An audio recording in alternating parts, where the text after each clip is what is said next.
संघर्षों के साए में इतिहास हमारा पलता है, जिस ओर जवानी चलती है उस ओर जमाना चलता है। नमस्कार, मेरा नाम है केवली कबीर जैन और हमारे साथ आज जुड़ चुके हैं इस भारत न्यूज़ की खास सीरीज़ वीडियो कॉल में कवि हरि तोमर जी। हरि जी, तोमर जी, आपका यहाँ पे बहुत-बहुत आभार कि आप हमारे साथ जुड़े, आपका स्वागत है हमारी इस सीरीज़ में। जी, जी। तो हरि धन्यवाद। तोमर जी जो है बहुत लंबे समय से साहित्य के संगम में जुड़े हुए हैं और 2 पुस्तकों के रचयिता हैं और तमाम जो है पत्रिकाओं में इनके लेख आते रहते हैं। हरि तोमर जी, मैं आपके बारे में पढ़ रहा था तो मुझे पता चला कि आप दिल्ली विश्वविद्यालय से रसायन विज्ञान में स्नातकोत्तर कर रहे हैं। तो मैं आपसे जानना चाहता हूँ कि आपकी यात्रा कैसी रही? आप जो है रसायन से साहित्य में आए, साहित्य और रसायन का ये जुड़ाव आपका कैसा है? इसके बारे में दर्शकों को ज़रा बताइए। भाई सबसे पहले मैं आपका धन्यवाद देता हूँ आपको, आपने मेरा परिचय दिया और आपने मुझे यहाँ पर आमंत्रण दिया। तो भाई जो साहित्य है मुझे नहीं लगता कि वो कभी किसी चीज़ से अलग हो सकता है। मैं शुरू से विज्ञान का छात्र रहा हूँ, अब भी मैं विज्ञान का ही छात्र हूँ। तो मुझे ये लगता है कि जो साहित्य है वो हर चीज़ में है। जैसे हम 8th-9th क्लास में थे तो हमारे टीचर हमसे ये बोला करते थे कि केमिस्ट्री आपकी हर चीज में है। आप सुबह से लेके शाम तक जो भी चीजें यूज करते हो उसमें सब में केमिस्ट्री है। फिर थोड़े बड़े हुए, थोड़ी समझ आई तो हमें ये पता चला कि नहीं, टीचर ने हमसे एक बात और छिपाई कि साहित्य भी हमारा हर चीज में है। तो वही कि आज की इस दुनिया, भाग दौड़ वाली दुनिया में कोई हमें साहित्य के बारे में नहीं बता रहा, तो मेरी दिलचस्पी थी, इसलिए मैं साइड बाय साइड में साहित्य में भी करता रहता हूँ और मेरी पढ़ाई वो भी चल रही है निरंतर। हरीश जी, आप साहित्य से कितने वर्षों से जुड़े हुए हैं? जी, मैं शुरू में 8th क्लास में मैंने कविता लिखने लगा था। 8th क्लास में मैंने पहली कविता लिखी थी। तब उस उत्तराखंड की त्रासदी थी 2013 में। तो मैंने उस पर अपनी सबसे पहले कविता लिखी थी, जो कि मेरी अमर उजाला की एक उसमें मैगज़ीन आती थी, उसमें प्रकाशित हुई थी। तो वहाँ से फिर मुझे लिखने के लिए और मोटिवेशन मिला, तो मैं वहाँ से लगभग लिख रहा हूँ।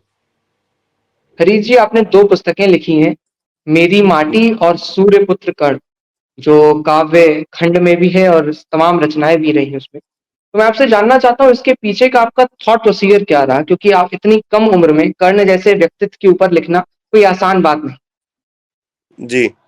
जैसे कि मैं आपको बता दूँ, गंध मेरी माटी की जो आपने पुस्तक का ज़िक्र किया है, वो एक वो है, कलेक्शन है पोएट्री का। तो उसमें मेरी है, कंट्रीब्यूशन है, पूरी पुस्तक मेरी नहीं है वो। उसमें 4-5 साहित्यकारों की रचनाएँ हैं, जिसमें कि एक रचना मेरी भी है। परंतु सूर्यपुत्र कर्ण जो खंड काव्य है वो पूरा मेरा है। तो उसके पूर्ण रूप पीछे से आप ये, जी। हाँ जी, मोटिवेशन ये रहा कि कोविड का टाइम था, तब 2020 में कोरोना काल आपने भी देखा होगा। तो उसमें कुछ नहीं था करने के लिए, टीवी पर महाभारत आती थी, तो महाभारत मैं देखता था। तो उसमें मुझे एक जो पात्र कर्ण का जो लगा, जिसने मुझे सबसे ज़्यादा अट्रैक्ट किया, तो मैंने उस पर पहले 4 लाइनें लिखी। मुझे लगा कि मैंने अन्याय कर दिया है कर्ण जैसे इतने बड़े पात्र के साथ कि मैं 4 लाइनें लिख पाया हूँ। तो फिर मैंने एक बड़ी रचना लिखी, उसको मैंने एक जगह सुनाया। फिर उन्होंने कहा कि आपने इतना अच्छा लिखा है, तो आपको इस पर पूरा लिखना चाहिए कर्ण के व्यक्तित्व पर। तो वहाँ से फिर मैंने एक खंड काव्य लिखा जो कि पूरा छंदबद्ध है। हरीश जी, इसकी 2 अगर छंद आप हमारे दर्शकों से साझा करें। जी, जी, बिल्कुल। इसमें मैं सब कर्ण के व्यक्तित्व को, अगर मैं कहूँ कि कवि कहते हैं कि कविता का मतलब क्या है कि बहुत कम शब्दों में बहुत बड़ी बात कह देना। तो मुझे हरीश जी, लगता है कि आपका मैं, नेटवर्क जो है कनेक्शन शायद से टूट रहा है। अच्छा, अब ठीक है?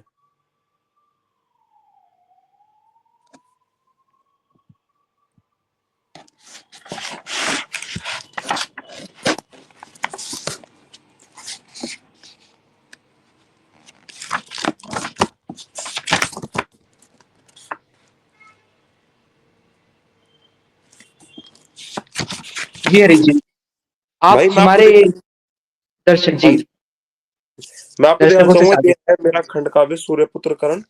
तो कर्ण के व्यक्तित्व पर 4 पंक्तियाँ, कि पूरे कर्ण का व्यक्तित्व क्या था, वो मैंने 4 पंक्तियों में कहने की लिखने की कोशिश की।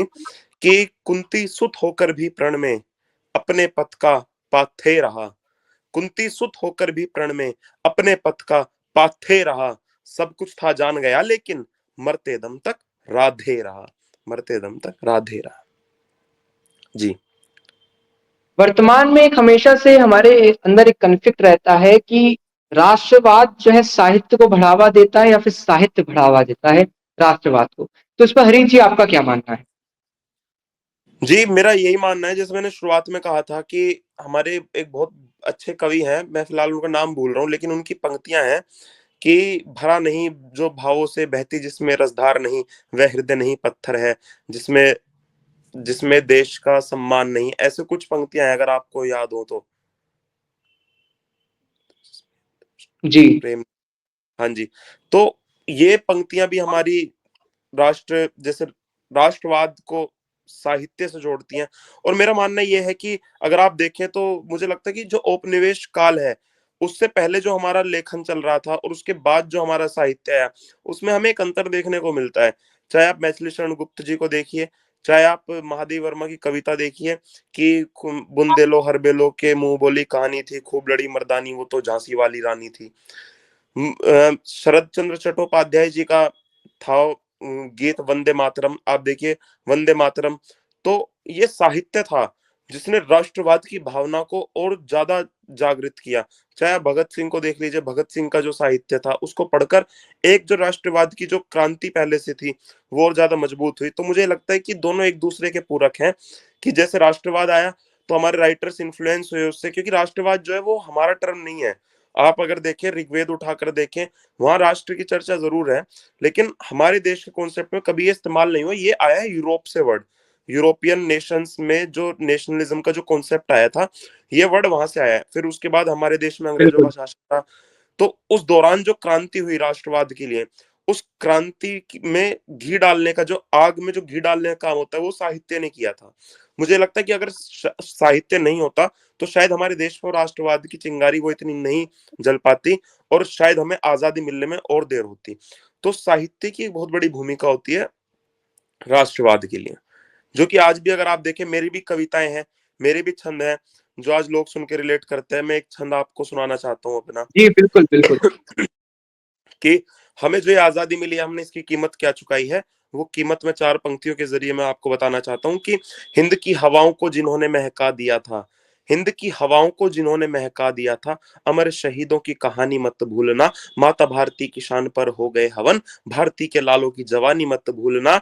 और रंग दे बसंती चोला गाते गाते तजे प्राण, रंग दे बसंती चोला गाते गाते तजे प्राण, ऐसे भव्य गीत की रवानी मत भूलना, और खेलने की उम्र में ही प्राण किए बलिदान, आजादी के नाम की निशानी मत भूलना, आजादी के नाम की निशानी मत भूलना। बहुत सुंदर हरीश जी। जी। हरीश जी, आपने जो है वंदे मातरम का ज़िक्र किया। वंदे मातरम जो है जन-जन की ज़ुबान पर जो है सुसज्जित है। तो मैं जी। आपसे जानना चाह रहा था, जैसे उस समय में एक दौर आया है जिसमें साहित्य ने जो है राष्ट्रवाद को प्रखरता से जन-जन के बीच में लाया। तो वर्तमान जी। में क्या हमें ऐसा देखने को मिल सकता है कि साहित्य जो है राष्ट्रवाद को जो है प्रमोट कर रहा है? जी। और इससे मैं आप क्या समझते हैं? बिल्कुल, बिल्कुल, आपने बिल्कुल सही सवाल पूछा। जैसे कि मैं आपको बताऊँ कि कविता है क्या या साहित्य है क्या? कि साहित्य में सब चीज़ आ जाती है। पद और गद्य दोनों आते हैं, कि मतलब चाहे वो लेख हो, निबंध हो, या उपन्यास हो, या कविताएँ हों, साहित्य में हर तरह से चीज़ें आती हैं। अगर मैं आपको स्पेसिफिक कविता के बारे में बात करूँ, साहित्य का एक पार्ट है कविता, जो कि ये बोला जाता है कि poetry is the spontaneous overflow of powerful feelings. तो जैसे राष्ट्रवाद के दौरान क्या था कि वो फीलिंग्स जो थी वो नेशनलिज्म की थी, इसलिए लिखा। मैथिलीशरण गुप्त जी हो, बंकिम चंद्र चट्टोपाध्याय जी हो, या जी, आपके, हाँ, रविंद्रनाथ टैगोर हो, इन्होंने सबने बहुत ज्यादा नेशनलिज्म पे लिखा। बल्कि रविंद्रनाथ टैगोर की तो पूरी एक पुस्तक है नेशनलिज्म पर। आपने, नेशनलिज़्म, बिल्कुल। तो उस टाइम वो भावना थी तो तब लिखा। तो ये जो आज जो मंचों पर है, जो वीर रस का जो दौर, वीर रस का जो ट्रेंड है, या जो है, ये भी सारा राष्ट्रवाद वहीं से ही प्रेरित है। उसके बाद भी लिखते रहे, दिनकर जी लिखते रहे, हमें आजादी मिल गई उसके बाद दिनकर जी ने लिखा, तब लाल किले पर कवि सम्मेलन होते रहे। तो राष्ट्रवाद का जो स्वर है वो तो आज भी उतना ही बुलंद है। बहुत सारे कवि आज भी लिख रहे हैं। हमारे जो वीर रस के जो सबसे बड़े कवि हैं आज के टाइम पे, शरदे हरिओम पवार जी, वो राष्ट्रवाद के लिए लिख राष्ट्रवाद पर ही लिख रहे हैं। उनका सारा लेखन जितना है वो सब राष्ट्रवाद पर है। जी। जी। हरीश जी, आपकी कौन ट्रेनर रहे इस सफ़र में? जी, मेरी राष्ट्रवाद आज का जो विषय है राष्ट्रवाद, तो मेरी वो, मैंने राष्ट्र के लिए शरदे हरिओम पवार जी की चार पंक्तियां कभी सुनी थी कि क्या ये देश उन्हीं का है जो युद्धों में मर जाते हैं, अपना खून बहाकर टीका सरहद पर कर जाते हैं, ऐसा युद्ध वतन की खातिर सबको लड़ना पड़ता है, संकट की घड़ियों में सबको सैनिक बनना पड़ता है। तो ये लाइन बिल्कुल। मैंने हृदय हरिओम पवार जी की सुनी थी, उसके बाद मुझे ये लगा था कि हाँ, कि वो मेरे अंदर जो कविता वाला जो करंट था वो इन पंक्तियों को सुनकर आया था। तो मुझे लगा कि हाँ, मुझे भी कुछ लिखना चाहिए, तो वहीं से फिर मैं भी लिखने लगा। बहुत खूबसूरत, बहुत खूबसूरत हरीश जी।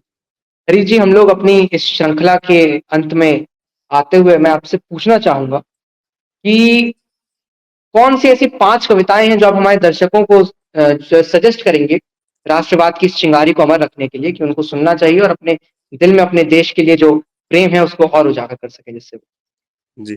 सबसे पहली जो मेरी अपनी खुद की बहुत पसंदीदा कविता है, वो है महादेव वर्मा जी की खूब लड़ी मर्दानी वो तो झांसी वाली रानी पर कविता है, बहुत अच्छी है, वो आप सभी को ज़रूर पढ़नी चाहिए। और जी, एक जी। कविता है जी, एक कविता है श्रद्धेय हरिओम पवार जी की, जिसकी यूट्यूब पर भी वीडियो है कि कांधार प्लेन हाईजैक पर वो कविता है, बहुत अच्छी है, वो सुननी चाहिए। वो एक चिंगारी का काम करती है और बहुत हमें अगर साहित्य से हम जुड़े रहेंगे तो हमें संस्कार अच्छे मिलेंगे, हमारे अंदर वो भावनाएँ अच्छी डेवलप होंगी। तो मुझे लगता है ये ज़रूर पढ़नी चाहिए। और एक बार जो रवींद्रनाथ टैगोर जी का ख़ैर जन मन गण तो हम सभी लोग पढ़ते हैं। मैं एक बार ये चाहता हूँ कि हमारे सभी दर्शक एक बार उसको पढ़ें और उसका अच्छे से मतलब समझें। एक-एक शब्द समझे उसके अपने शब्दों को। हैं, तो उसको नेट पे से या कहीं से गूगल पे से डाउनलोड करके वो पढ़ें। और जो मैंने अभी बताया वंदे मातरम, ये गीत इतना शानदार गीत है, मैं एक बार चाहता हूँ कि सभी दर्शक इसको ज़रूर पढ़ें।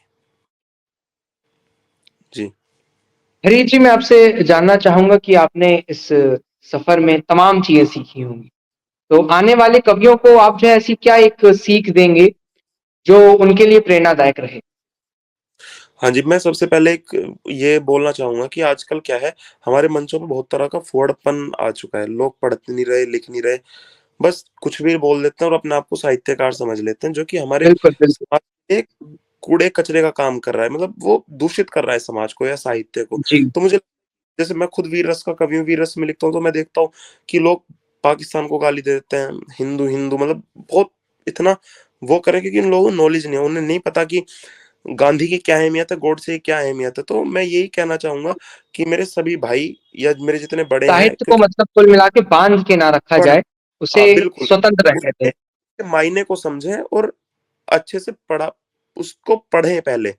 कुछ भी मत लिखें, और कुछ भी लिख रहे हैं वो व्हाट्सएप पे पोस्ट कर रहे हैं, वो चल रहा है, उनका कंटेंट वायरल हो रहा है, इससे क्या समाज में एक गुस्सा आ रहा है, आक्रोश आ रहा है।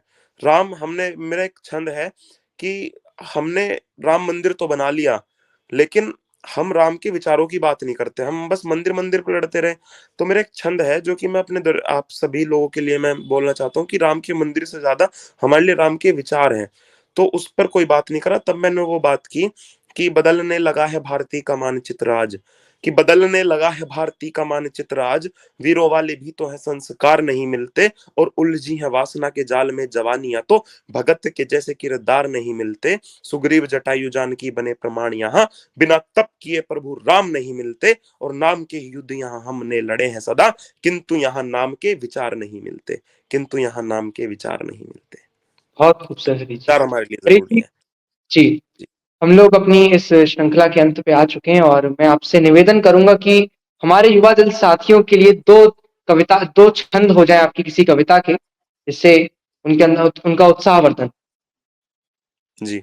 तो 2 छंद मैं आपको आप सुनाता हूँ कि कविता है क्या?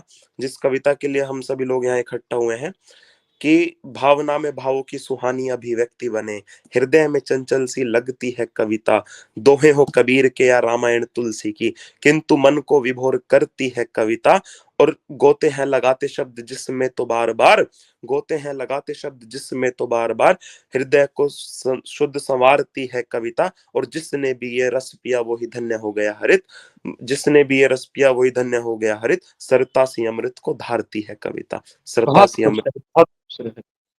जी। अरे जी, आपका बहुत-बहुत धन्यवाद। आप हमारे साथ इस चर्चा में जुड़े और आपने हमें अपना मूल्यवान समय दिया। मैं आशा करता हूँ इस दर्शक हमारी इस वीडियो कॉल सीरीज़ के इस एपिसोड से जुड़कर, इसको देखकर अपने साथ जब वो इस वीडियो को एंड करेंगे, देखेंगे, तो बहुत कुछ सीख के जाएँ, अपने राष्ट्र के लिए जो प्रेम है उनका और बढ़े और जो है उसको गौरव के साथ उसको समाये रखें। बहुत-बहुत आभार अरिज जी, जी भाई, बहुत आपका बहुत जो धन्यवाद। आप हमारे साथ जी।